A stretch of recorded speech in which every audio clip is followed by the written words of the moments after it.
बच्चों, राजन science classes में आप सभी का स्वागत है। बच्चों, यूपी बोर्ड एग्ज़ाम 2023 का हम क्लास 10th के फिजिक्स के कुछ इंपॉर्टेंट क्वेश्चन की बात करेंगे। अगर बच्चों हम इस पेपर की बात करें तो इसमें जो क्वेश्चन होंगे वो आपके 4 भागों में बटे होते हैं। एक होता है बहुविकल्पी, जो कि 1 नंबर के आते हैं। दूसरा होता है अति लघुत्तरी, जिसमें 2 नंबर के क्वेश्चन आते हैं। बच्चों, इसमें आपके ज़्यादातर परिभाषाएं होती हैं या बहुत छोटे छोटे क्वेश्चंस आ जाते हैं, आंकिक प्रश्न। और ये क्वेश्चन सिर्फ 2 नंबर के होते हैं। इसके बाद बच्चों आपका लघु उत्तरी आता है। इसमें क्या होता है बच्चों, ये आपका 4 नंबर के आसपास का होता है और इसमें भी आपकी परिभाषाएं और उनके जैसे कोई भी चीज होगा उसके प्रकार पूछ लेगा, वो कितने प्रकार के होते हैं इसको पूछ लेगा। ये करेगा परिभाषा और साथ में क्या कर देगा, इसी में एक आध आंकिक प्रश्न या सूत्र का निगमन पूछ लेता है। ठीक है, ये पूछ लेता है इसकी जगह पे। ठीक है, और दीर्घ उत्तरी में,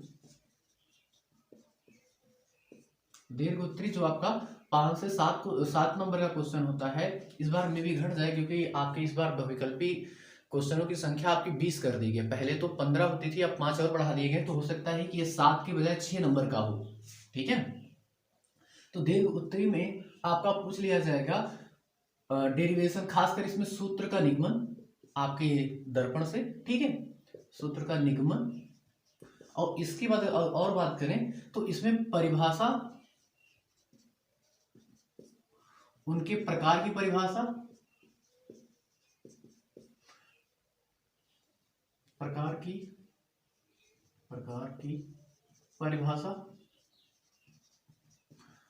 उपयोग, इतनी चीज पूछता है बच्चों। देखो, इसमें कुछ खास करने की जरूरत नहीं है, हम बताते हैं 1 बाय 1 करके कि आपके कौन कौन से क्वेश्चन इस बार आपके पेपर में पूछने लायक है। ठीक है बच्चों, चलिए शुरू कर। देखिए बच्चों, 2 नंबर के क्वेश्चन आपको कैसे पूछ सकता है। पहला क्वेश्चन है आपतन कोण और परावर्तन कोण को परिभाषित कीजिए। अब देखिए बच्चों, आपतित किरण और अभिलंब के मध्य बना कोण जो होता है वो आपका कहलाता है आपतन कोण। परावर्तित किरण एवं अभिलंब के मध्य बना कोण कहलाता है आपका परावर्तन कोण।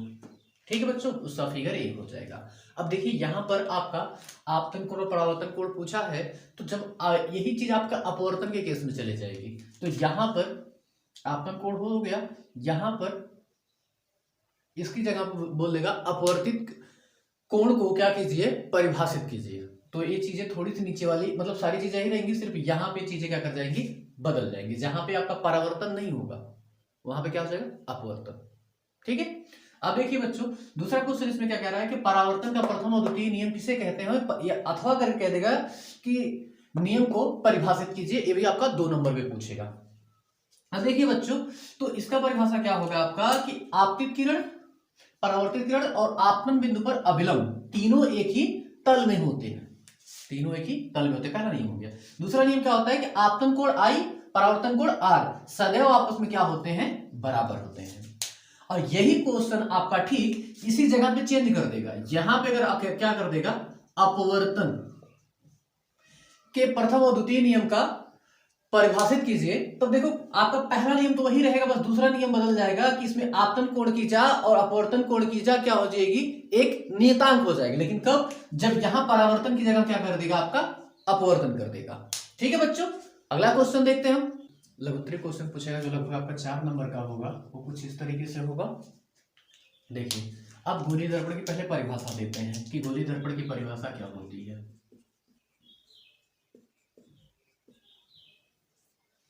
देखिए, अब इसको बताना पड़े, किसी खोखले कांच का काटा गया वह भाग जिसके एक भाग पर कलई की गई हो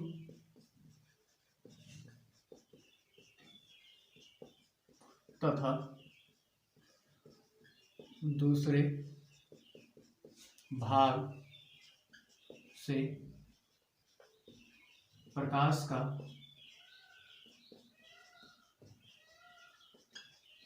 का परावर्तन होता है, उसे गोली दर्पण कहते हैं। उसे क्या कहते हैं? गोली दर्पण कहते हैं।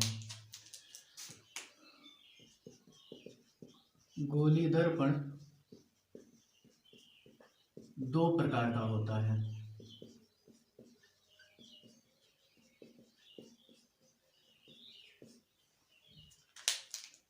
नंबर 1 और हेडिंग भी आपकी यही हो जाएगी, अवतल दर्पण।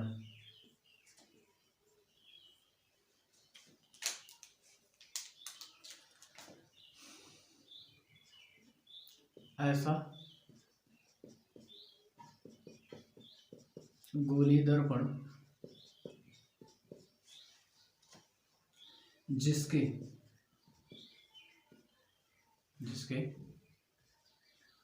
उभरे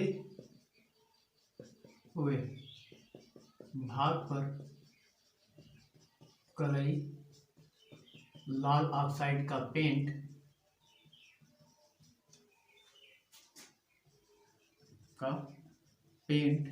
किया गया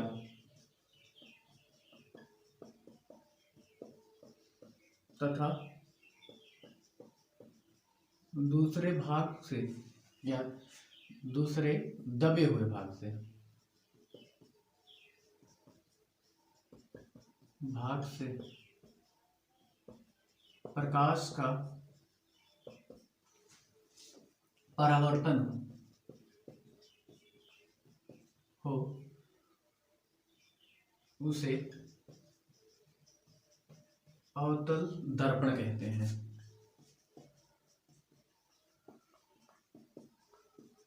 उसे क्या कहते हैं? अवतल दर्पण कहते हैं। इसका फिगर बच्चों कुछ इस तरीके से बनेगा आपका।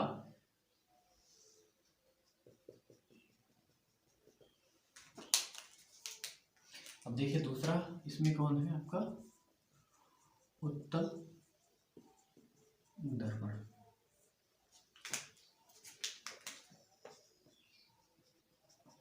ऐसा गोली दर्पण जिसके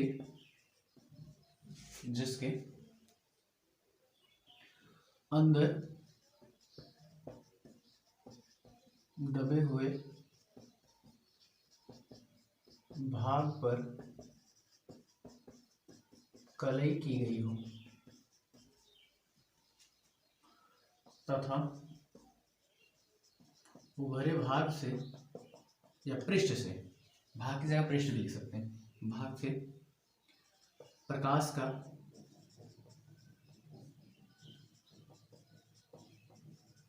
का परावर्तन हो, उसे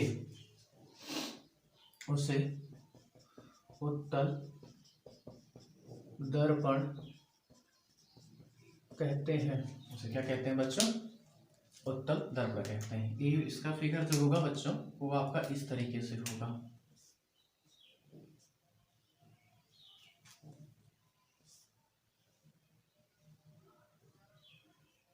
ये आपका उत्तल दर्पण का है। अब देखिए बच्चों, इसमें इसने क्या बढ़ा रखा है कि इससे प्रतिबिंब बनने के नियम बताइए। ठीक है बच्चों, इतनी चीजें तो आपको समझ में आ गई होंगी। अब हम बात करते हैं इससे प्रतिबिंब बनने के नियम। देखिए बच्चों, क्या नियम है? प्रतिबिंब बनने के 3 नियम होते हैं।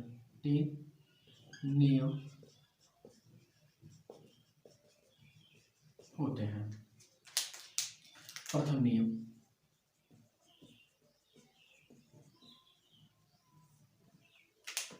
की बात करते हैं बच्चों, तो देखिए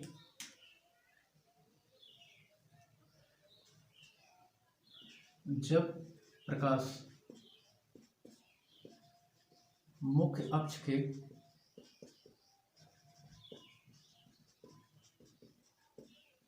अक्ष के समांतर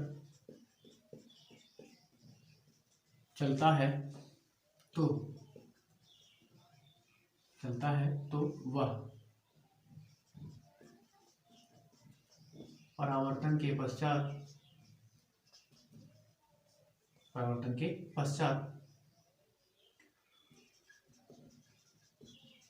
फोकस से जाता है अथवा जाता हुआ प्रतीत होता है। और बच्चों से तुरंत आपका फिगर भी बनाना पड़ेगा इसका। तो देखिए अवतल दर्पण में ये आपका क्या है, ये देखिए बच्चों ये आपका क्या है, मुख्य अक्ष। ये जो रेखा है यहाँ पे क्या है, मुख्य अक्ष। अगर मान लीजिए कोई प्रकाश किरण ऐसे चले मुख्य अक्ष के समांतर तो परावर्तन के पश्चात ये कहाँ से जाएगी, आपकी फोकस से जाएगी। ठीक है। और देखो दूसरा क्या कह रहा है कि फोकस से जाती हुई प्रतीत होगी। तो देखिए दूसरा चीज आपका क्या होगा, अगर यहाँ पे उत्तल ले लिया जाए, उत्तल दर्पण, बच्चों सॉरी निकल गया मुझसे। ठीक है। अब यहाँ पर ए भी आपका किसका काम करेगा, मुख्य अक्ष का। देखिए इधर जो फोकस दूरी होगी कहीं इधर होगी। तो मान लीजिए कोई प्रकाश किरण हमेशा बाईं ओर से डाली जाती है तो यहाँ से इसका परावर्तन हो जाएगा और इस तरफ चली जाएगी, यानी कि इधर से चलेगी इधर चली जाएगी। तो ये इधर हम क्या करेंगे, डॉटेड द्वारा मिलाएंगे तो यहाँ पर आती हुई या मिलती हुई प्रतीत होगी। ठीक है बच्चों। अब देखिए दूसरा नियम क्या कहता है।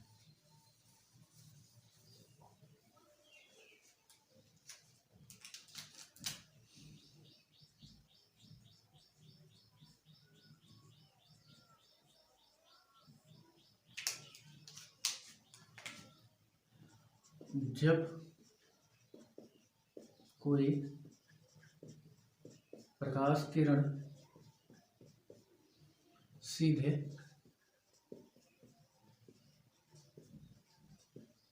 मुख्य अक्ष पर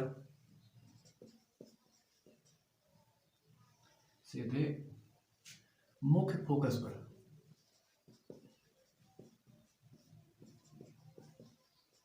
आपतित होती है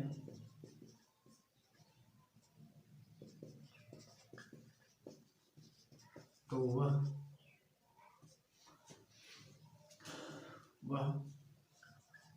मुख्य अक्ष के समांतर जाती है अथवा जाती हुई प्रतीत होती है।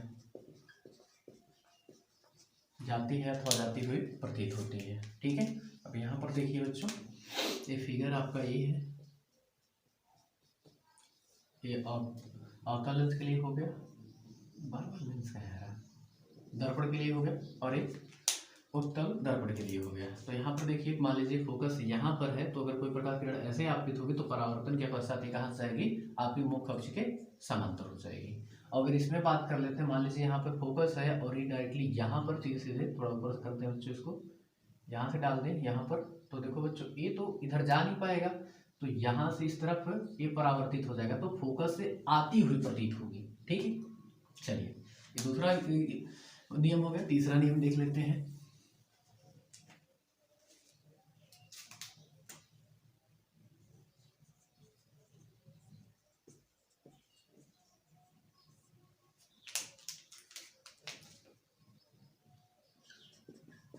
यदि कोई प्रकाश की किरण वक्रता केंद्र पर आपतित होती है तो वह उसी मार्ग से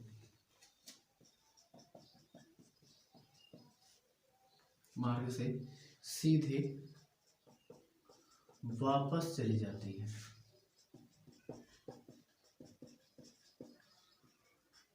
ये बच्चों दोनों के ट्रू है, चाहे आपका अवतल दर्पण हो या आपका लेंस हो। जैसे ये मान लीजिए ये आपका मुख्य अक्ष है, ये भी मुख्य अक्ष है। ये मान लेते हैं वक्रता केंद्र है, अगर कोई प्रकाश किरण इधर से इधर जाएगी इसी मार्ग से वापस लौट जाएगी। मान लीजिए यहाँ पे वक्रता केंद्र पड़ेगा, ये इधर, तो इधर तो जाएगा नहीं क्योंकि इस तरफ कलई की गई है, तो इधर से इधर क्या करेगा, वो वापस चला जाएगा। ठीक है, अब देखिए बच्चों अभी तक जो 3 क्वेश्चन बताए हैं, ये 3 क्वेश्चन आप दर्पण के लिए थे, और यही तीनों क्वेश्चन लेंस के लिए भी कॉमन कर दीजिएगा, आपके दोनों चीजें एक साथ तैयार हो जाएंगी। ठीक है, तो वहां पे क्या कर देगा, लेंस किसे कहते हैं परिभाषित कीजिए, तथा यह कितने प्रकार का होता है और इससे प्रतिबिंब बनने के नियम बताइए। सिर्फ यहाँ पर जहां पर गोली दर्पण है यहाँ पर क्या कर देगा, लेंस कर देगा।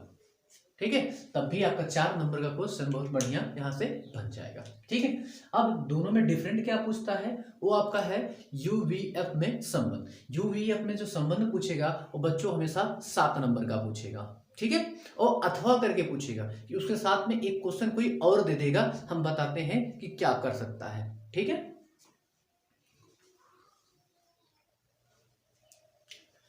देखिए बच्चों एक क्वेश्चन जब भी पूछेगा आपका 7 नंबर का पूछेगा कि गोली दर्पण के लिए यूवीएफ में था संबंध स्थापित कीजिए। बच्चों गोली दर्पण के लिए बोलेगा तो आप चाहे उत्तल के लिए कर दीजिए चाहे अवतल के लिए कर दीजिए, लेकिन अगर यहीं पे क्वेश्चन बोल देगा कि अवतल द्वारा ही करना है या उत्तल द्वारा करना है तो आपको इसके द्वारा करना पड़ेगा। अगर गोली बोलेगा तो आप दोनों में से जो भी आ रहा है उस तरीके से कर दीजिएगा।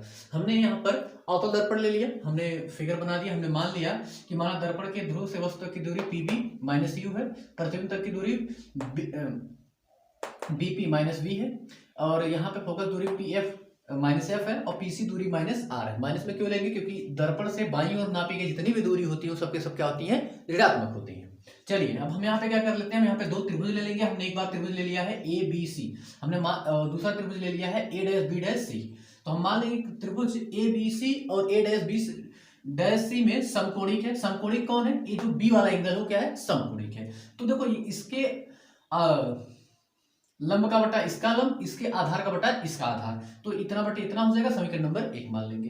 फिर दूसरा त्रिभुज हम देखेंगे, तो दूसरा त्रिभुज हमको क्या मिल रहा है, आर एन एफ और दूसरा ए डैश बी डैश एफ। तो हम इसको भी क्या मान लेंगे, समकोणिक। समकोणिक यानी कि जो बी वाला एंगल होगा वो क्या होगा, समकोणिक होगा, यानी कि इतना बराबर इतना आ जाएगा।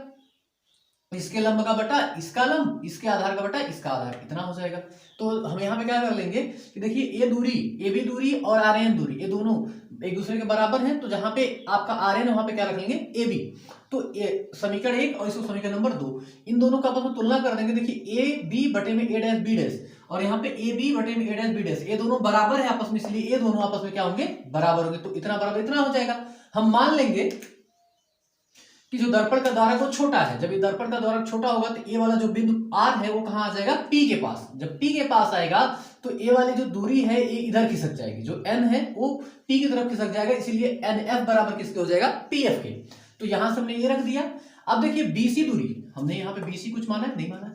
अब यहाँ पर देखिए एफ पी एफ तो हमने मान रखा है, वो आपका एफ है। बी डैश एफ कुछ दूरी है, नहीं। तो हम इसमें से क्या कर लेंगे, घटा लेंगे। कैसे घटाएंगे, हम यहां से मान लेंगे कि आपका पीबी दूरी में से क्या, कितना घटा दो, आपका पीसी घटा दो, तो इतना आ जाएगा। पीसी में से कितना घटा दो आप, जो नीचे है बीसी के लिए, बी डैश यही है ना, यही। अब अगर इतना दूरी ले लिया जाए और इतना घटा दे तो फिर से यही हमारा इतना आ जाएगा, तो हमने यहाँ पे इतना कर दिया। अब बी डैश एफ है, बी डैश एफ यानी कि ए वाली दूरी है बच्चों, ए वाली दूरी, ठीक है। अब इसके लिए हम क्या कर देंगे कि हम इतनी दूरी लेंगे और इतने में से हम इतना घटा देंगे। इतनी दूरी है, हम इतना लिए और इतना घटा के निकाल दिए, तो इतनी दूरी आपकी बच जाएगी, तो इतना बराबर इतना होगा। सबकी सारे वैल्यू हम यहां से देख के क्या कर दिए, यहाँ पे रख दिए। फिर हमने इसका तिर्यक गुणा कर दिया दोनों तरफ, ठीक है। यहाँ से आर की वैल्यू रखने के बाद इसका हमने तिर्यक गुणा कर दिया। तिर्यक गुणा करने के बाद हमारा इतना आ जाएगा। यहाँ पे 2f² दोनों तरफ का कट जाएगा, और यहाँ पे माइनस एफ वी है, ये इस तरफ आएगा, तो यहाँ पे 2fv में से क्या करेगा, घट जाएगा यहाँ पर। तो घटने के बाद इतना बचेगा, जो माइनस वाला चिन्ह है उसको उस तरफ लेके जाओ। जब उस तरफ लेके जाएंगे तो आपका इतना बन जाएगा। तो दोनों पक्षों में क्या कर दीजिए, UVF से भाग दे दीजिए। तो भाग देने के बाद सारी वैल्यू कट जाएगी, तो 1/f बराबर आ जाएगा 1/u प्लस 1/v के। ये आपका यहाँ पर सिद्ध हो गया। और ये भी क्वेश्चन जब भी पूछा जाएगा आपके 7 नंबर में पूछा जाएगा। अब यहां पर क्या करेगा कि आपका या तो ये क्वेश्चन पूछ लेगा, ठीक है, या इसके अलावा 1-2 क्वेश्चन आपके और हैं जो पूछ सकता है। जैसे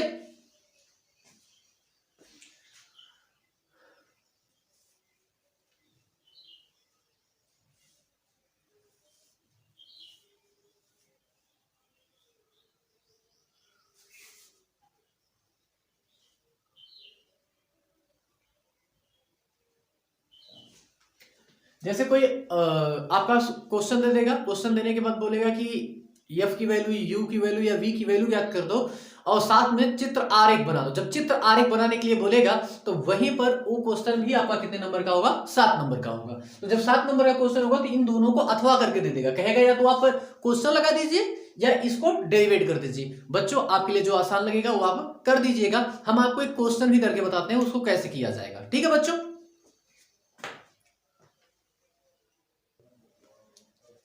देखिए बच्चों, एक क्वेश्चन जब भी पूछेगा आपका ये भी 7 नंबर में पूछेगा, लेकिन इसमें आपके 3 क्वेश्चन बन सकते हैं। देखिए कितने कितने नंबर का।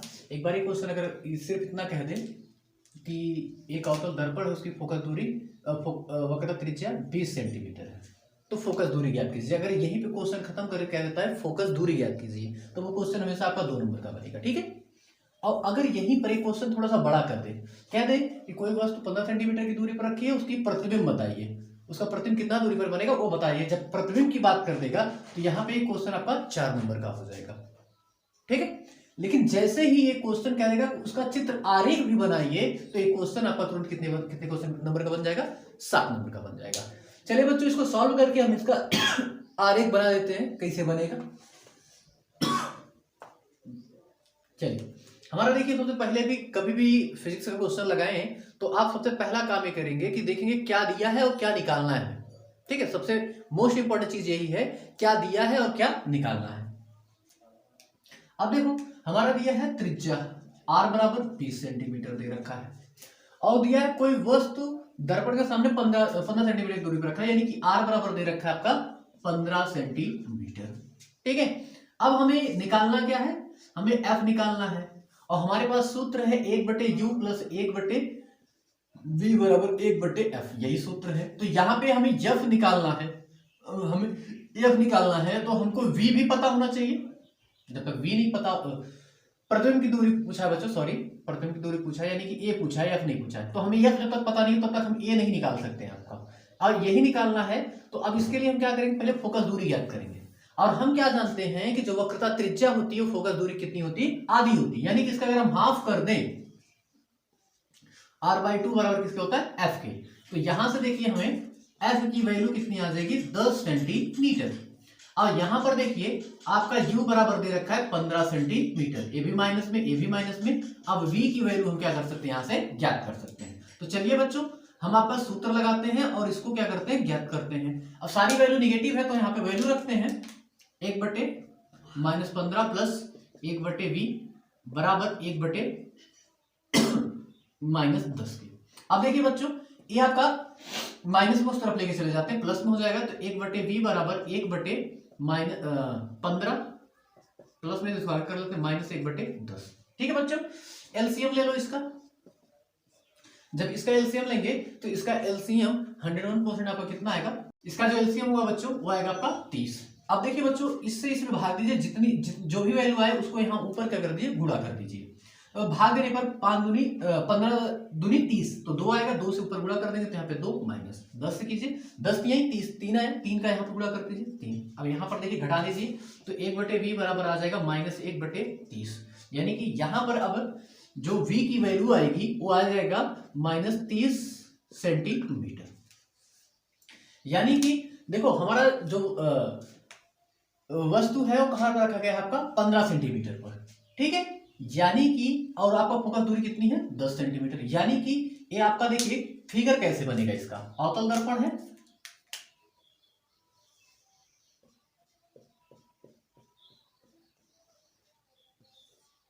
मान लीजिए फोकस है, मान लीजिए वक्रता केंद्र है, और जो वस्तु है आपकी यहाँ कहीं बीच में रखी है। और आपको पता होना चाहिए कि ये जो फोकस दूरी है, अगर यहां से कोई वस्तु रखी है, मान लीजिए ए और बी, तो ये जाएगा मुख्य अक्ष के समांतर, और परावर्तन के पश्चात कहां से जाएगा, फोकस से होकर निकल जाएगा। देखिए बच्चों, कुछ फिगर इस तरीके से आपका ये बनेगा। यहां तक की दूरी क्या है आपकी, 10 सेंटीमीटर या -10 सेंटीमीटर। यहां तक की दूरी जो आपकी है वो आपकी 15 सेंटीमीटर, और यहां तक की दूरी जो है आपकी वो है आपकी 30 सेंटीमीटर। अब यहां पे अगर प्रतिबिंब की प्रकृति पूछ लेगा तो प्रतिबिंब क्या है, वास्तविक और उल्टा। पृथ्वी वस्तु की स्थिति पूछ लेगा तो वक्रता केंद्र और फोकस दूरी के बीच में। और यहाँ पर इसके अलावा आपका ये पूछ सकता है कि आपका जो प्रतिबिंब का आकार है वो कैसा है। तो प्रतिबिंब का आकार आपको देखने से ही पता चल रहा है कि वस्तु से काफी बड़ा है। ठीक है बच्चों, एक क्वेश्चन आपका है कितने में, 7 नंबर में। ठीक है, चलिए एक क्वेश्चन हो गया। अब थोड़ा हम आगे देखते हैं। देखिए बच्चों, यहाँ पर भी आपके 3 क्वेश्चन बन रहे हैं। ये भी 2 नंबर का पूछा जाएगा, ये भी 2 नंबर का पूछा जाएगा, और मे भी ये 2 से 4 नंबर का पूछा जाएगा। तो देखिए बच्चों, अगर लेंस की क्षमता की बात करता है तो लेंस की क्षमता क्या होगी, लेंस की वह क्षमता जिसके द्वारा वो प्रकाश की किरणों को जितना अधिक मोड़ सकता है या उसको क्या कर सकता है, फैला सकता है, वही चीज आपकी कहलाती है लेंस की क्षमता। अब नेत्र की समंजन क्षमता क्या होती है कि नेत्र की वह क्षमता जिसके द्वारा वह लेंस की मोटाई को बढ़ा सकता है या घटा सकता है, या लेंस को पतला कर सकता है या मोटा कर सकता है, उसे ही हम क्या कहते हैं, नेत्र की समंजन क्षमता। अब बच्चों यहां पर देखिए 4 नंबर का क्वेश्चन क्यों कहेगा, क्योंकि यहां पर देखिए आपकी 2 चीजें यहां पे पूछ रखा है कि प्रिज्म किसे कहते हैं। तो देखिए 2 वक्र अथवा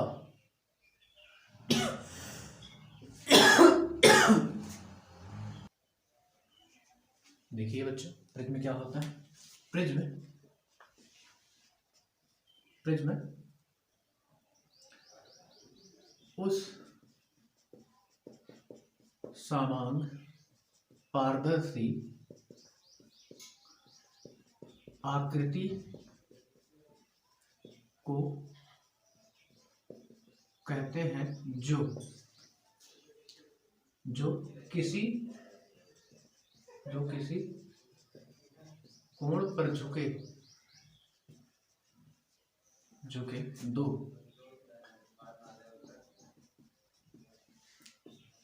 समतल पृष्ठों से घिरा होता है। ठीक है, अब देखिए इतना करने के बाद बच्चों इसमें इसका फिगर बना दीजिए। ठीक है, यहाँ पे फिगर बना दीजिए। ये इसकी क्या कहलाएगा, अपवर्तक पृष्ठ कहलाएगा दोनों तरफ। ये ऊपर यहाँ पर अपवर्तक कोण बनेगा। ठीक है, ये आपका आधार रहेगा। ठीक है, ये आपकी प्रिज्म हो गई। अब यहीं पे आपके वर्ण विक्षेपण को भी पूछ रखा है, तो वर्ण विक्षेपण भी बताइए बच्चों। विक्षेपण जब श्वेत प्रकाश की किरण को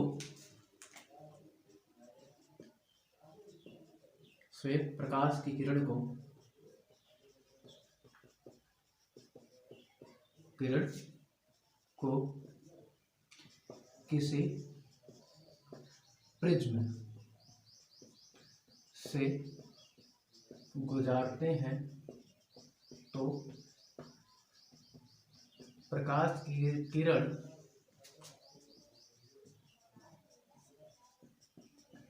अपने मार्ग से विचलित हो जाती है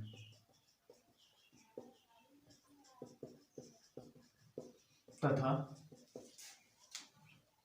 श्वेत प्रकाश की किरण को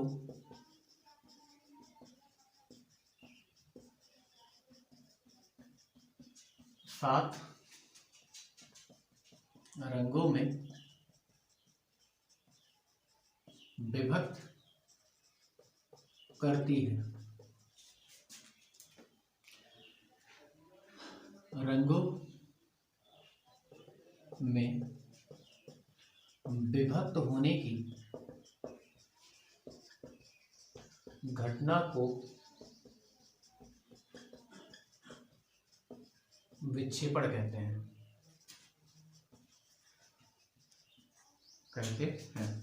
बच्चों इतना डेफिनेशन देने के बाद इसमें भी कुछ करने की जरूरत नहीं, क्योंकि यह 4 नंबर का क्वेश्चन है।